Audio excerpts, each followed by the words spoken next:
Item ಯಾವುದೇ ಇರಲಿ try ಮಾಡಿ ಆಚಿ ಚಿಕನ್ ಮಸಾಲಾ. ಡಿಕೆ ಶಿವಕುಮಾರ್ ಆಪ್ತರ ಡಿನ್ನರ್ ಪಾಲಿಟಿಕ್ಸ್ ನ ಸ್ಫೋಟಕ ಸುದ್ದಿಯನ್ನ ನೋಡ್ತಾ ಹೋಗೋಣ. ಆಪ್ತರ ಡಿನ್ನರ್ ಬಳಿಕ ಡಿಕೆ ಶಿವಕುಮಾರ್ ಏನ್ ಮಾಡಿದ್ರು? ಆಪ್ತರ ಬಣದ ಜೊತೆಗೆ ಮತ್ತೊಂದು ಗೇಮ್ ಅನ್ನ ಶುರು ಮಾಡ್ಕೊಳ್ತಾ ಇದ್ದಾರಾ ಡಿಕೆ ಶಿವಕುಮಾರ್ ಅನ್ನೋ ಪ್ರಶ್ನೆ ಕಾಡ್ತಾ ಇದೆ. ಡಿಕೆ ಶಿವಕುಮಾರ್ ಎಸೆದ ಹೊಸ ದಾಳ ಯಾವುದು ಮತ್ತು ಯಾರಿಗೆ? ನೋಡ್ತಾ ಹೋಗೋಣ.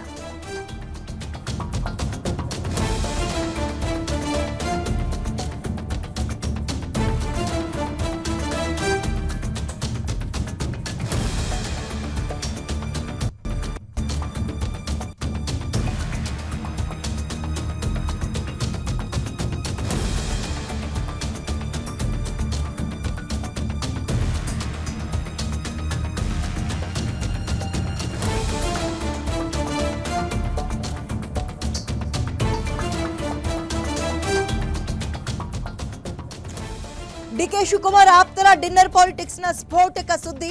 ಆಪ್ತರ ಡಿನ್ನರ್ ಬಳಿಕ ಡಿಕೆ ಶಿವಕುಮಾರ್ ಮಾಡ್ತಾ ಇರೋ ಕೆಲಸ ಪ್ಲಾನ್ ಯಾವುದು? ಆಪ್ತರ ಬಣದ ಜೊತೆಗೆ ಮತ್ತೊಂದು ಗೇಮ್ ಶುರು ಹಚ್ಕೊಳ್ತಾ ಇದ್ದಾರಾ? ಡಿಕೆ ಶಿವಕುಮಾರ್ ಎಸೆದ ಆ ಹೊಸ ದಾಳ ಯಾವುದು? ಹಾಗಾದ್ರೆ ನಾಯಕತ್ವ ಫೈಟ್ ನಲ್ಲಿ ಡಿಸಿಎಂ ಡಿಕೆ ಶಿವಕುಮಾರ್ ಹೇಳಿದ ಆ ವ್ಯೂಹ ಎಂಥದ್ದು? ಗ್ಯಾರಂಟಿ ನ್ಯೂಸ್ ನಲ್ಲಿ ಕುರ್ಚಿ ಫೈಟ್ ನ ಎಕ್ಸ್ಕ್ಲೂಸಿವ್ ಸ್ಟೋರಿಯನ್ನ ನೋಡ್ತಾ ಹೋಗೋಣ. ಡಿಕೆ ಬಣದ 18 ಜನ ಶಾಸಕರು, ಕೆಲ ಸಚಿವರು ಕೂಡ ಡಿನ್ನರ್ ಮೀಟಿಂಗ್ ಅನ್ನ ಮಾಡಿದ್ದಾರೆ. ಚರ್ಚೆಯಾಗಿರೋದೇನು? ಡಿನ್ನರ್ ಮೀಟಿಂಗ್ ನಂತರ ಪ್ಲಾನ್ ಮಾಡ್ತಾ ಇರೋದು ಏನು? ಡಿಕೆ ಶಿವಕುಮಾರ್ ನೋಡ್ತಾ ಹೋಗೋಣ. ಆಪ್ತರ ಟೀಮ್ ಡಿನ್ನರ್ ಪಾಲಿಟಿಕ್ಸ್ ಬೆನ್ನಲ್ಲೇ ಡಿಕೆ ಶಿವಕುಮಾರ್ ಮತ್ತೊಂದು ಗೇಮ್ಗೆ ಮುಂದಾಗ್ತಾ ಇದ್ದಾರೆ. ಸಿಎಂ ಸಿದ್ದರಾಮಯ್ಯ ಆಪ್ತರಿಗೆ ಗಾಳ ಹಾಕುವ ಪ್ರಯತ್ನವನ್ನ ಡಿಕೆ ಶಿವಕುಮಾರ್ ಮಾಡ್ತಾ ಇದ್ದಾರೆ. ಸಿದ್ದರಾಮಯ್ಯ ಅವರ ಆಪ್ತರಿಗೆ ಗಾಳ ಹಾಕುವ ಪ್ರಯತ್ನವನ್ನ ಮಾಡ್ತಾ ಇದ್ದಾರೆ ಅಂತ. ಸಿದ್ದರಾಮಯ್ಯ ಅತ್ಯಾಪ್ತ ಸತೀಶ್ ಜಾರಕಿಹೊಳಿ ಅವ್ರ ಜೊತೆಗೆ ಮತ್ತೆ 1-to-1 ಚರ್ಚೆಗೆ ಇಳಿದಿದ್ದಾರೆ. ಹಾಗಾದ್ರೆ ಚರ್ಚೆ ಆಗಿರೋದು ಏನು? ಏನ್ ಮಾತುಕತೆ ಆಗಿದೆ ಇಬ್ಬರ ನಡುವೆ? ನೋಡ್ತಾ ಹೋಗೋಣ.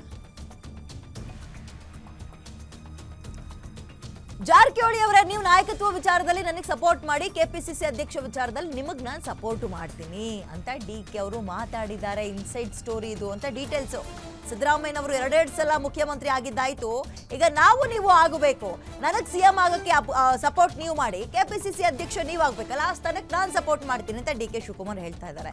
ಕೆಪಿಸಿಸಿ ಅಧ್ಯಕ್ಷ ಸ್ಥಾನಕ್ಕೆ ನಾನು ಸಪೋರ್ಟ್ ಮಾಡ್ತೀನಿ ಅಂತ ನಿರರ್ಗಳವಾಗಿ ಯಾಕೆ ಹೇಳ್ತಾ ಇದ್ದಾರೆ ಅಂದ್ರೆ, ಕೆಪಿಸಿಸಿ ಅಧ್ಯಕ್ಷರೇ ಡಿಕೆ ಶಿವಕುಮಾರ್ ಈಗ ತನ್ನ ಹತ್ರ ಇರುವ ಅಪೋಸಿಷನ್ ಅನ್ನ ನಾನು ಬಿಟ್ಕೊಡ್ತೀನಿ, ಒಂದು ಹೆಜ್ಜೆ ನಾನು ಮುಂದಕ್ಕೆ ಹೋಗ್ಬೇಕು, ಅದಕ್ಕೆ ಸಿದ್ದರಾಮಯ್ಯ ಅವರು ಅಡ್ಡಿ ಆಗ್ತಾ ಇದ್ದಾರೆ, ನೀವು ಅವ್ರ ಬಣದಲ್ಲೇ ಇರೋರು, ನೀವು ನನಗೆ ಹಿಂಗೆ ಸಪೋರ್ಟ್ ಮಾಡಿ, ನಾವು ನಿಮಗೆ ವಾಪಸ್ ಈ ರೀತಿಯಾಗಿ ಪೂರಕವಾದ ವಾತಾವರಣವನ್ನ ಕೆಪಿಸಿಸಿ ಅಧ್ಯಕ್ಷ ಪಟ್ಟಕ್ಕೆ ಮಾಡ್ಕೊಡ್ತೀವಿ ಅಂತ. ಇದೇ ಯಾರು ಸತೀಶ್ ಜಾರಕಿಹೊಳಿ ಅವರು ಮೊನ್ನೆ ಡೆಲ್ಲಿಗೆ ಹೋಗಿ ಖರ್ಗೆ ಅವರ ಜೊತೆಗೆ ಇದನ್ನೇ ಪ್ರಸ್ತಾಪ ಮಾಡಿ ಬಂದಿದ್ದಾರೆ ಎನ್ನುವ ಮಾಹಿತಿ. ಇದರ ನಡುವೆ ಹಾಗಾದ್ರೆ ಸತೀಶ್ ಜಾರಕಿಹೊಳಿ ಏನಂದ್ರು? ಸತೀಶ್ ಜಾರಕಿಹೊಳಿ ಅವ್ರನ್ನ ಈ ರೀತಿಯಾಗಿ 1-to-1 ಭೇಟಿ ಮಾಡ್ತಾ ಇರೋದು ಇದೇ ಮೊದಲಲ್ಲ. ಅವರು ಸಿದ್ದರಾಮಯ್ಯ ಬಣದಲ್ಲಿ ಗುರುತಿಸ್ಕೊಂಡವ್ರು, ಆದ್ರೂ ಕೂಡ ಡಿಕೆ ಶಿವಕುಮಾರ್ ಚಾನ್ಸ್ ಸಿಕ್ಕಾಗ್ಲಿಲ್ಲ. ಮೊನ್ನೆ ಯಾವುದೋ ಒಂದು ಮದುವೆ ಕಾರ್ಯಕ್ರಮದಲ್ಲಿ, ಅದ್ರ ಹಿಂದೆ ಇನ್ನೊಂದ್ಸಲ ಸಿಕ್ಕಾಗ್ಲೆಲ್ಲ ಮಾತುಕತೆ ಆಡಿದ್ದಾರೆ. ಸೊ ಈಗ ನೇರವಾಗಿ ನೀವು ಇದನ್ನ ತಗೊಳ್ಳಿ, ನನಗಿದ್ದೀರ ತೆಗೆದುಕೊಳ್ಳೋಕೆ ಅವಕಾಶ ಮಾಡಿಕೊಡಿ, ಸಪೋರ್ಟ್ ಮಾಡಿ ಅಂತ ಲೆಕ್ಕಾಚಾರಕ್ಕೆ ಇಲ್ದಂಗೆ ಕಾಣಿಸ್ತಾ ಇದೆ.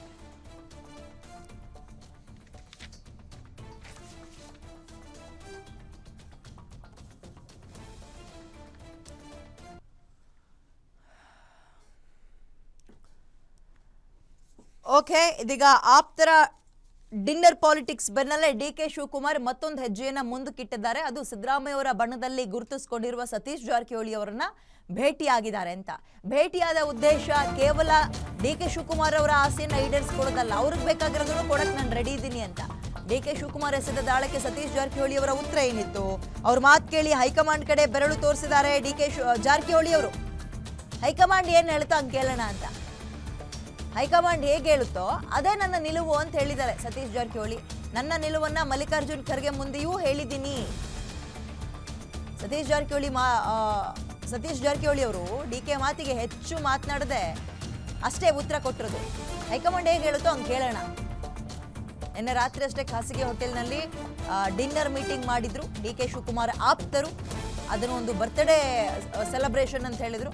ನೆಪ ಏನಾದರೂ ಇರಲಿ, ಕಾರಣಗಳೇನಾದರೂ ಇರಲಿ, ಚರ್ಚೆ ಏನಾಗುತ್ತೆ ಅನ್ನುವಂಥದ್ದು ಇಂಪಾರ್ಟೆಂಟ್ ಆಗುತ್ತೆ.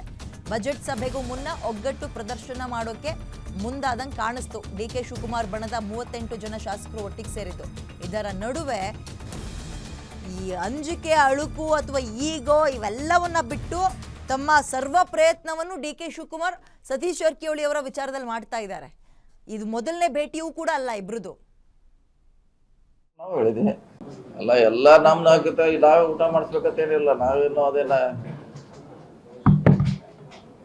ಗುತ್ತಿಗೆ ಏನು ಪಡೆದಿಲ್ಲ. ಅದೇನು ಅವ್ರವ್ರು ನಾವು ಹೇಳಿದ ಗ್ರೂಪ್ ಅದಾವ, ಅವ್ರವ್ರು ಲೈಕ್ ಮಾಡಿದಂತ ಮುಂಚೆ ಹೇಳಿದ್ವಿ, ಅವ್ರು ಕೂಡ್ತಾರಂತ ಹೇಳಿದ್ವಿ, ಆ ರೀತಿ ಕೂಡಿದ್ದಾರೆ. ಸೊ ಅದರಲ್ಲಿ ವಿಶೇಷ ಇಲ್ಲ ಅಂತ ಮುಂದೆ ಕೂಡ ಹೇಳಿದ್ವಿ.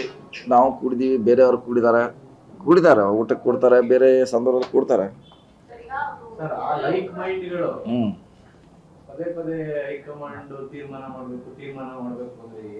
ನಾವು ಹೇಳಿದಿಲ್ಲ, ಮತ್ತೆ ಅದೇ ಸೇಮ್ ನಾವು ಹೇಳಿದ್ವಿ, ಅದನ್ನು ನಾವು ಹೇಳಿದ್ವಿ, ಅದನ್ನು ಅವ್ರು ಹೇಳಿದಾರೆ, ಎಲ್ಲ ಒಂದೇ ಇದೆಲ್ಲ, ಒಂದೇ.